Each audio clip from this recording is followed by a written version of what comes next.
트로트 오디션의 역사를 새로 쓴 미스트롯 시리즈가 시즌4로 돌아옵니다. 그러나 이번 컴백은 단순한 귀환이 아닌 프로그램의 정체성 자체를 뒤흔드는 대격변을 예고하고 있습니다. 우리는 지난 시즌2에서 기록된 32.9%라는 경이적인 시청률의 영광을 기억합니다. 하지만 TV조선이 이번 시즌을 준비하며 던진 초강수는 더 이상 과거의 성공 방정식이 유효하지 않다는 일종의 비상선언처럼 느껴집니다. 그동안 무명 가수들의 꿈의 무대였던 등용문 신화를 스스로 포기하고 트로트 장르를 넘어선 타장르 현역 가수들까지 끌어들이는 도박적인 올인 전략을 선택했기 때문입니다. 오는 12월 18일로 예상되는 첫 방송은 단순한 오디션 프로그램의 시작이 아니라 한국 트로트 오디션 역사에서 가장 치열하고 가장 본질적으로 논쟁적인 전투의 서막이 될 것입니다. 이 모든 충격적인 변화와 숨겨진 전략의 내막을 심층적으로 해부합니다. 이번 시즌4가 던진 가장 충격적인 변화는 바로 참가자의 풀 확장입니다. 기존 미스트롯과 미스터트롯은 철저하게 무명 가수들의 제야 고수 발굴을 본질로 삼았습니다. 그러나 기사에서 언급된 것처럼 이번 시즌은 트로트에 이미 알려져 있는 가수, 트로트 가수 아닌 현역 가수, 무명 가수, 가수 지망생까지 그야말로 물불 가리지 않는 총력전을 선언했습니다. 이러한 극단적인 변화는 내부적으로 소재가 많이 고갈되었다는 위기감의 방증으로 해석됩니다. 이미 5년 이상 지속된 대형 트로트 오디션 시장이 수많은 스타를 배출하면서 제야의 숨은 고수라는 미개척 자원이 고갈되는 현상이 심화되었습니다. 업계 전문가들은 최근 3년간 오디션 프로그램이 발굴할 수 있는 즉시 데뷔 가능한 수준의 순수 무명 트로트 가수의 씨앗이 70% 이상 감소했다고 분석합니다. TV조선은 더 이상 과거처럼 전국을 뒤져 제2의 송가인과 같은 압도적인 실력과 신선함을 동시에 갖춘 후보군을 순수하게 발굴하기 어렵다고 판단한 것입니다. 이는 단순한 참가자 부족을 넘어 오디션 성공 공식의 한계에 도달했음을 자인하는 전략적 후퇴입니다. 결국 제작진은 프랜차이즈의 생존을 위해 과거의 순수한 등용문 신화를 희생하는 대신 이미 검증된 네임드 현역들의 재도전과 경쟁이라는 새로운 서사를 주입하여 시청률을 사수하려는 울며 겨자 먹기식 선택을 감행했습니다. 50대 1이라는 높은 예심 경쟁률은 여전히 화제성을 담보하지만 이 88개 팀 중 순수 무명 참가자의 비중이 얼마나 되는가 하는 점이 이번 시즌의 본질적인 논쟁거리가 될 것입니다. TV조선은 프로그램의 본질을 신인 발굴해서 현역들의 극한 서바이벌로 완전히 전환하여 이미 알려진 인물의 드라마틱한 재기를 통해 승부수를 띄우는 것입니다. 트로트 현역 가수 외에 타 장르의 네임드 현역 가수까지 대거 참여하는 것은 이번 시즌의 두 번째로 주목할 만한 충격적인 결정입니다. 이는 단순한 참가자 확대가 아니라 트로트 오디션이라는 장르의 경계 자체를 허무는 파격적인 시도입니다.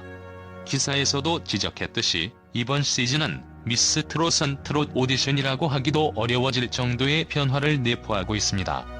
이러한 크로스오버 전략은 TV조선이 장르의 순수성을 지키는 것보다 화제성의 극대화를 최우선 목표로 삼았음을 시사하며 이는 방송 콘텐츠의 생존을 위한 절박한 생존 전략으로 해석됩니다. 이 현역 가수들이 트로트 장르로의 성공적인 전환을 보여줄지 아니면 자신의 기존 장르를 트로트 무대에 이식하려 할지는 아무도 예측할 수 없습니다. 중요한 것은 TV조선이 이 이질적인 조합을 통해 두 가지의 폭발적인 시너지를 노린다는 점입니다. 첫째, 확보된 팬덤의 유입입니다. 이미 인지도가 있는 타장르 스타의 참가는 그들의 팬층을 자연스럽게 미스트롯 시청자로 끌어들여 초기 시청률을 안정적으로 확보하는 데 기여합니다. 이는 단순한 TV 시청률을 넘어 OTT 및 SNS 클립 조회수와 같은 온라인 화제성 지수를 높이는 핵심 동력으로 작용합니다. 둘째, 새로운 콘텐츠적 재미입니다. 댄스 가수나 록 가수가 트로트를 어떻게 해석하고 소화할지, 특히 트로트롤인처럼 전환해서 하는 건지에 대한 시청자들의 강렬한 궁금증과 예측 불가능한 서사를 제공합니다. 가수 린의 성공적인 크로스오버는 트로트 문법을 지키면서도 개인의 장점을 융합하는 고난도, 과제의 기준점을 제시했는데, 이번 참가자들 역시 단순한 커버를 넘어 트로트 창법을 완벽히 흡수해야만 생존할 수 있는 시험대에 오르게 될 것입니다.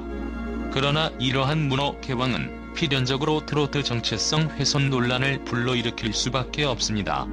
이미 경력을 쌓은 현역 가수는 무명 참가자들이 접근하기 어려운 노련 미 대형 기획사 또는 오랜 매니지먼트의 지원, 전문적인 스타일링 및 코디 등 인프라적 우위를 점하고 있습니다.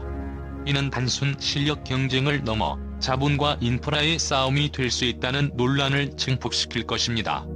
따라서 이미 경력을 쌓은 현역 가수가 받는 혜택과 심사 기준이 오직 트로트 외길을 걸어온 무명 참가자들에게 역차별이 될 수 있다는 비판을 면하기 어렵습니다.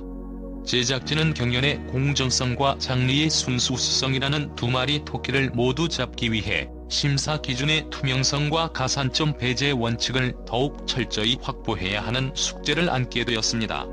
이경계 허물기는 위험천만하지만 성공할 경우 트로트 오디션이 한 단계 더 진화한 종합음악 경연 플랫폼으로 자리매김할 수 있는 승부수가 될 것입니다.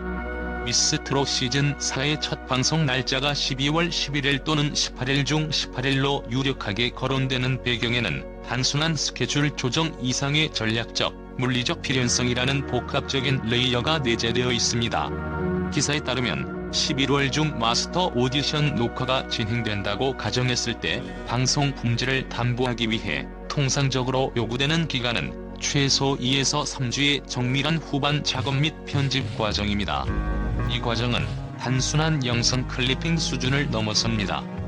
참가자들의 백스토리 인터뷰를 심층적으로 엮어내고 무대 위 감동의 순간에 적합한 배경음악 및 자막을 삽입하며 특히 오디션 프로그램의 핵심인 마스터들의 날카로운 코멘트를 배치하여 긴장감과 몰입도를 극대화하는 드라마 제작 과정에 해당합니다. 첫 회방송은 그 프로그램의 전체 방향성, 시청자 유입률, 그리고 온라인 화제성을 결정짓는 초기 투자와 같습니다. 따라서 제작진은 11일이라는 촉박한 일정에 쫓겨 불안정한 결과물을 내놓기보다는 완벽한 만듦새를 위해 18일을 선택할 가능성이 절대적으로 높습니다. 이는 품질을 위해 불가피하게 감수해야 할 물리적 마감 기한의 역설적 선택입니다. TV조선은 목요일 밤 10시라는 트로트 황금 시간대를 사수해야 하는 절박한 상황에 놓였습니다. 이 시간대는 이미 미스트롯 미스터트롯 시리즈와 그 스핀오프인 사랑의 콜센터 세븐스타즈가 시청자들에게 각인시킨 트로트 시청 공식입니다. 11월 후반 녹화 일정을 고려할 때 12월 11일은 후반 작업팀에게 불가능에 가까운 미션을 강요하는 것과 마찬가지입니다. 12월 18일은 프로그램의 완성도와 초기 화제성을 확보하기 위한 최소한의 물리적 여유를 제공하는 마감 기한으로 작용하여 완성도 높은 콘텐츠로 시청자를 붙잡아두려는 의지가 반영된 것입니다. 더욱 치명적인 고려 사항은 경쟁사 견제 전략입니다.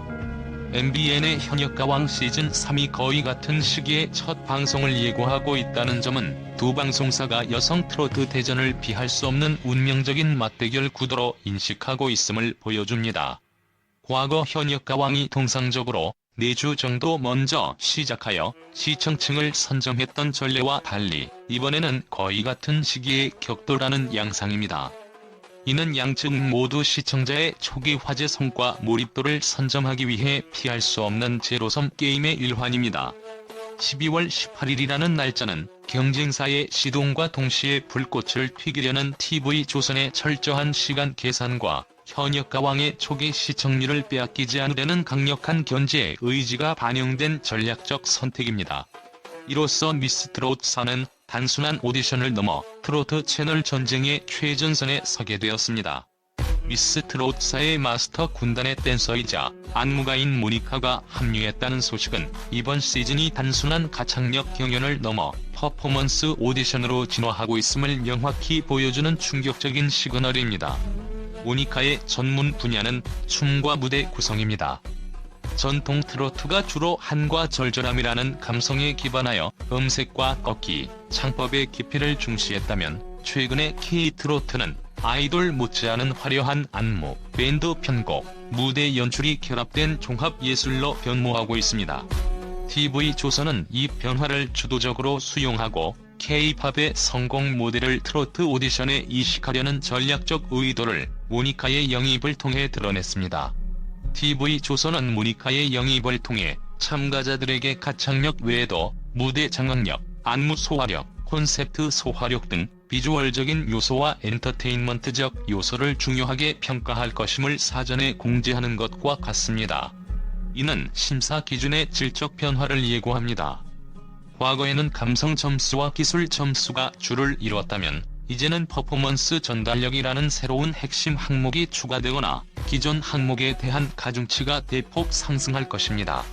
이 새로운 기준은 타 장르 현역 가수들, 특히 댄스나 뮤지컬 분야에서 경력을 쌓은 참가자들에게는 압도적인 기회로 작용할 수 있습니다. 그들은 이미 몸에 밴 무대 매너와 즉각적인 안무 습득 능력을 통해 초기 무대에서부터 높은 점수를 획득할 수 있습니다. 반면 전통 트로트 가수들에게는 춤과 퍼포먼스라는 새로운 영역에서 경쟁해야 하는 극심한 부담으로 작용합니다.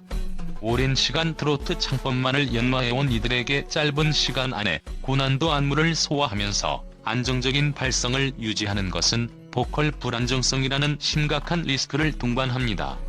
전문가들은 고도의 댄스 퍼포먼스가 요구될 경우 참가자의 보컬 실력은 평소의 70% 수준으로 떨어질 수 있다고 경고합니다. 모니카 마스터의 역할은 단순히 춤을 평가하는 것을 넘어 트로트 보컬과 퍼포먼스의 균형점을 찾아내는 심사위원으로서의 역할까지 확장될 것입니다. 모니카의 합류는 미스 트롯 4가 글로벌 K-트로트 시장을 염두에 두고 해외 팬들에게도 어필할 수 있는 보는 재미와 트렌디함을 극대화하려는 제작진의 전략적 의도가 깔려있음을 방증합니다. K-팝이 전세계를 휩쓴 핵심 요인은 단순한 음악적 퀄리티를 넘어선 화려한 비주얼과 압도적인 군무, 그리고 세련된 뮤직비디오 문법에 있었습니다. 미스 트롯 4는 이러한 K 콘텐츠 문법을 트로트에 이식하여 국내 중장년층을 넘어 해외 K-팝 팬덤에게도 새로운 볼거리를 제공하려는 야심을 품고 있는 것입니다. 이제 트로트는 더 이상 방에서 듣는 음악이 아닌 공연장에서 함께 즐기는 쇼로 진화하며 장르의 수명을 연장하려 하고 있습니다. 그 결과 경쟁은 더욱 치열해지고 무대는 더욱 독해지며 시청자들은 눈과 귀가 즐거운 종합 엔터테인먼트 쇼를 기대할 수 있게 되었습니다. 미스 트롯 시즌 4와 현역 가왕 시즌 3의 동시 격돌은 시청자에게는 즐거움이지만 두 방송사 모두에게는 승자 없는 전쟁이 될 위험성을 내포하고 있습니다. 두 프로그램 모두 여성 트로트 가수를 소재로 삼고 있으며 참가자 풀을 넓혔다고는 하나 핵심 시청층과 콘텐츠가 상당 부분 겹칠 수밖에 없습니다. 이는 결국 시청률 분산을 야기하며 어느 쪽도 과거의 압도적인 시청률을 재현하기 어려울 수 있습니다. TV조선 입장에서는 미스 트롯이 시리즈 최고 시청률 32.9%라는 전설적인 기록을 보유하고 있기 때문에 이번 시즌의 시청률이 과거의 영광에 미치지 못할 경우 프랜차이즈의 하락세라는 뼈아픈 평가를 피하기 어렵습니다. 특히 무명 등용문이라는 프로그램의 핵심 가치를 포기하고 현역 총력전이라는 변칙적인 카드를 사용했기 때문에 만약 흥행에 실패할 경우 정체성을 잃었다는 비판의 화살은 더욱 거세질 것입니다. 높은 시청률을 확보하기 위해 네임드 현역들을 투입했음에도 불구하고 시청률이 기대에 미치지 못한다면 이는 트로트 오디션 포맷 자체의 한계를 드러내는 치명적인 결과로 이어질 수 있습니다. 미스 트롯사의 성공 여부는 단순히 한 시즌의 성패를 넘어 향후 수년 동안 트로트 오디션 프로그램이 어떤 방향으로 나아갈지, 그리고 순수한 무명 가수들의 설 자리가 어디에 남을지를 결정짓는 운명의 분수령이 될 것입니다. 결국 12월 18일 TV조선이 던진 이거대한 승부수가 프랜차이즈의 생명을 연장할지 아니면 위기의 신호탄이 될지는 오직 시청자의 냉정한 평가에 달려있습니다. 이두 여왕 대전의 결과는 한국 엔터테인먼트 오디션 역사에 새로운 이정표를 남기게 될 것입니다.